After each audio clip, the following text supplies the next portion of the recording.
The Promaster 28mm f2.8 lens is an interesting lens. It has good color, good contrast, poor focus, and somewhat of a mechanical issue. I don't know if it has to do with the aperture or maybe how it connects to the camera, but it seems to trigger some either aperture or shutter issue.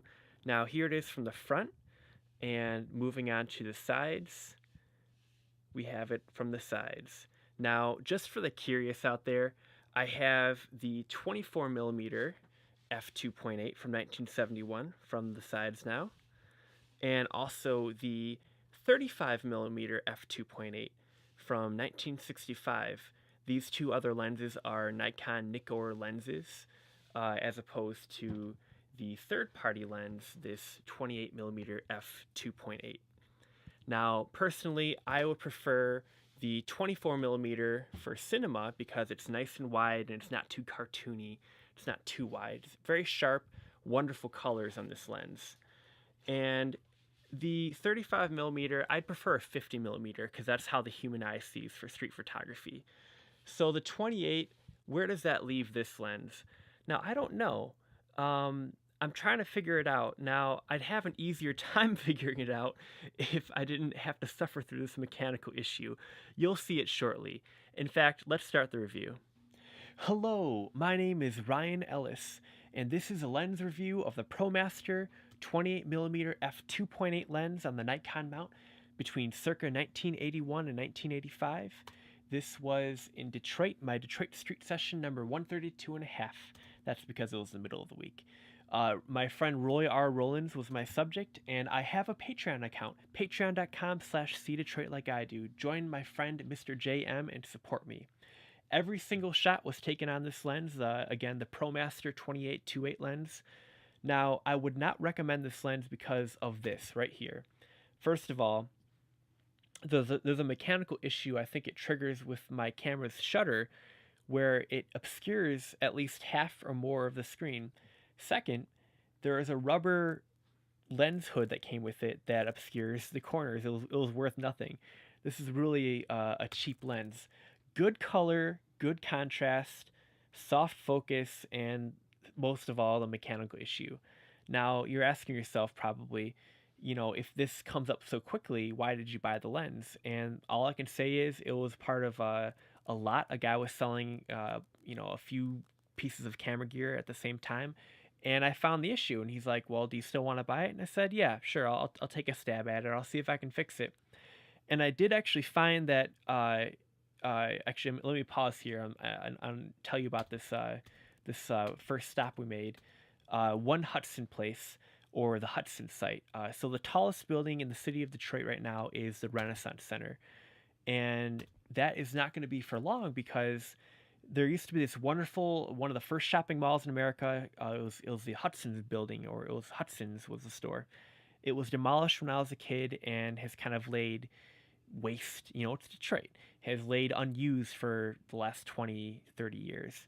So one of the richest men in the city, Dan Gilbert, he owns the property and he's building the new tallest building in the city of Detroit. It's going to be taller by 8 feet than a Renaissance Center, the current tallest building. And I call it Dan Gilbert's Detroit Mausoleum simply because he might be known for other things in other places, but when they write his obituary in Detroit, this is what they're going to be talking about. This very ambitious building, the HUDSON site, or whatever they're going to call it. Now over to my favorite cafe in Detroit. Made me thirsty just saying it. Urban Bean Co. Drinking some lemon water right now. Roy has his espresso and I had my cookie. So we hopped back on the road. But one reason why I took those shots is look at that low light. Wonderful low light. f2.8, certainly usable. Just a little bit soft. That's my only complaint. Just a little soft on the focus. Here we are back on the road on Woodward Avenue, shooting right through the heart of downtown, headed over toward the Riverwalk, which is where Detroit actually gets its name from the Detroit River. Detroit, which is French for the Strait. It's a very, very, as you can imagine, straight river. Here we are still headed to, in general, to the Riverwalk. We cut through Greektown. And I was trying to be artistic at this point with the obscuration of the shutter or the aperture blade. I'm assuming it's the shutter because it's a straight line horizontal through the screen. There's Roy, and while we're looking at Roy right here, I did so far a 6 or 7 part series on his life. Right there, you can check it out. Part 6 or part 7 is on the screen right now, but start from part 1. Roy's had a very interesting life story. But back on the road again. Roy's showing me something. But you could see that the close focus is not the best. But again, that color and contrast, if you know the kind of shot you're trying to get, and if it's one that would work with good contrast and color, use this lens. But if it's anything professional, if you're gonna bet the farm on it, if you're gonna be doing some sort of work where your quality needs to be reliable, do not use this lens. If you're gonna be going out traveling where you only bring a couple lenses with you, do not bring this lens with you because you're gonna get this right here. Now, I discovered if you move the focus ring, boom, it goes away, but only in video mode. If you're in stills mode, you're gonna have to turn video mode on or else disconnect and reconnect the lens and just kind of mess with it a little bit until it kind of works again. Here we're gonna see the close focus of the lens, and it looks pretty nice in close focus in a couple seconds. I shot a little video clip. Roy was filling his tire right here. Actually sharpness doesn't look the worst. I feel like I've seen better out of similar focal lengths in Nikon native lenses, like my Nikkor 24-28 lens. I to my eye is a lot sharper than this. So I would go for a Nikon brand lens over this third party. I mean, whoever has heard of Promaster anyways, I was trying to Google it, and that's one reason why I made this lens review video to begin with, was there's no information on this lens. And before anyone considers buying it, every single shot in this video is taken on the Promaster 28-28. There's the RESTO, the current tallest building on the far left. And over on the right, actually, it would be... Let me try to use my brain for a second here. It would sort of be in the middle of that cluster of buildings, would be the new tallest building. So I can only imagine what the skyline is going to look like in a couple years when it's completed. So here's a problem coming up again. See, I was trying to find what could be a positive. Turn lemons into lemonade. Speaking of, there's a recipe. Back to the video though. Turn lemons into lemonade. I ended up using this creatively. I used the little black obscuration as a chance to put a little title card for locations. Makes it easier to read. In our travels, we ran into the Democratic Party was demonstrating against Bill Schuett, the current conservative gubernatorial 2018 candidate in the state of Michigan.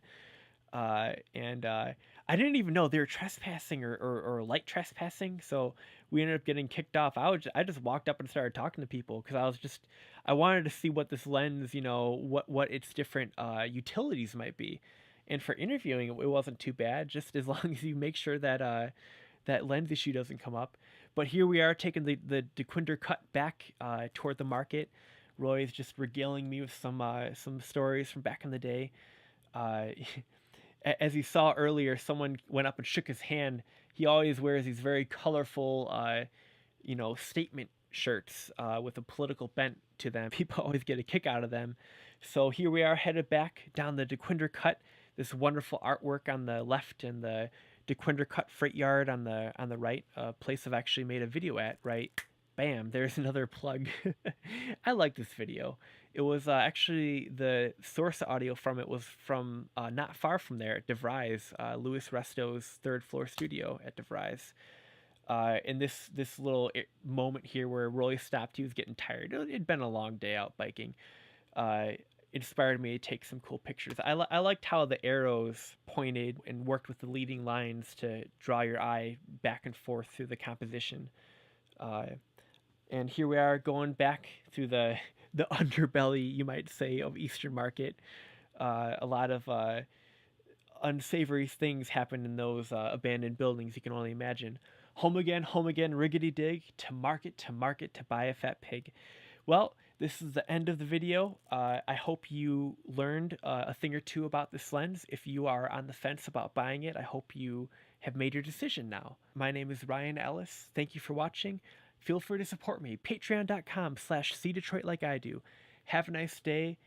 Au revoir.